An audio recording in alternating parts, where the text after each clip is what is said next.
Selanjutnya kita akan mempresentasikan tentang asam nukleat.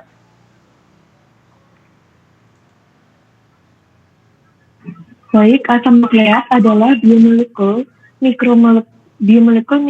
makromolekul yang berfungsi sebagai penyimpan dan pembawa informasi genetik pada makhluk hidup. Asam nukleat berperan penting dalam tiga. Yang pertama ada pewarisan sifat, yang kedua adalah pengaturan aktivitas sel, yang ketiga adalah sintesis protein. Asam nukleat tersusun dari unit kecil yang disebut nukleotida.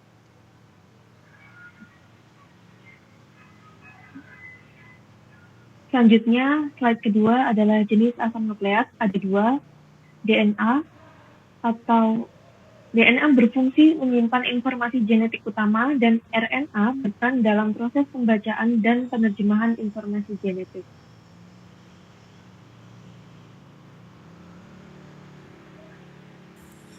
Kemudian yang ketiga ada nukleotida, yakni unit penyusun yang membentuk asam nukleat, yaitu DNA dan RNA yang membawa informasi genetik kita. Ada 3 komponen utama. Yang pertama yakni gula pentosa, ialah gula berkarbon 5. Ada 2 jenis, yakni DNA deoksiribosa dan RNA ribosa.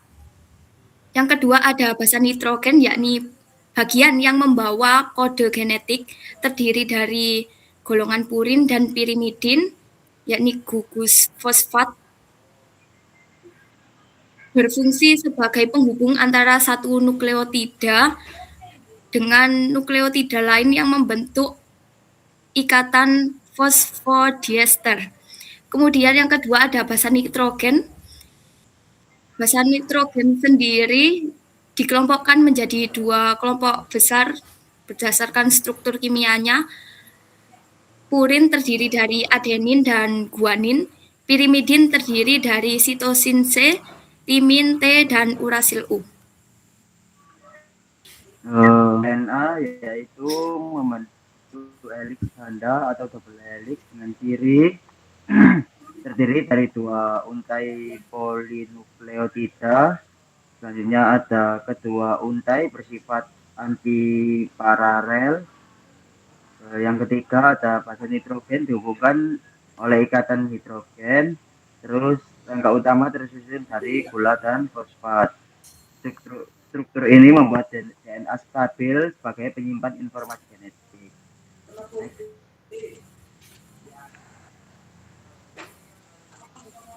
Selanjutnya ada struktur RNA yang memiliki ciri bentuk untai tunggal, mengandung ribosa, mengandung basa nitrogen urasil, mengandung timid, terus lebih dan kurang stabil dibandingkan DNA. RNA berfungsi sebagai perantara dalam sintesis protein. Selanjutnya, Will.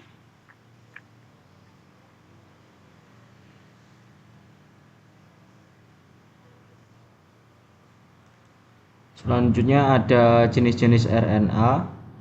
Yang pertama ada mRNA atau messenger RNA, yaitu membawa informasi genetik dari DNA ke ribosom. Lalu ada tRNA, transfer RNA, yang mengangkut asam amino ke ribosom saat sintesis protein.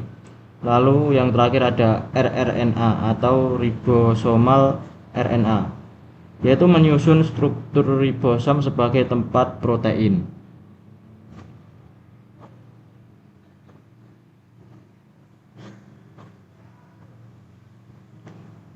Lalu ada hubungan DNA dan RNA.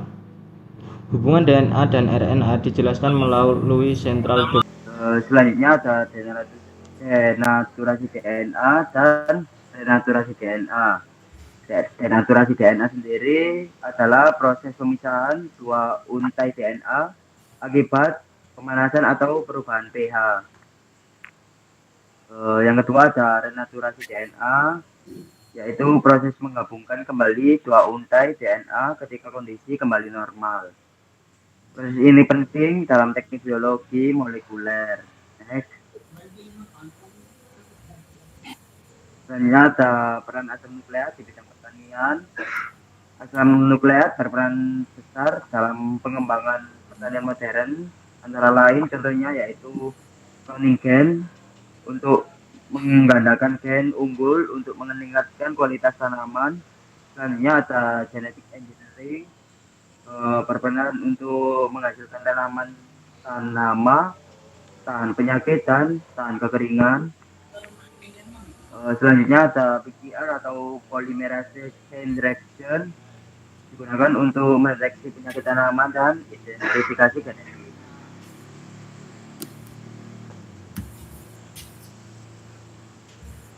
Terima kasih.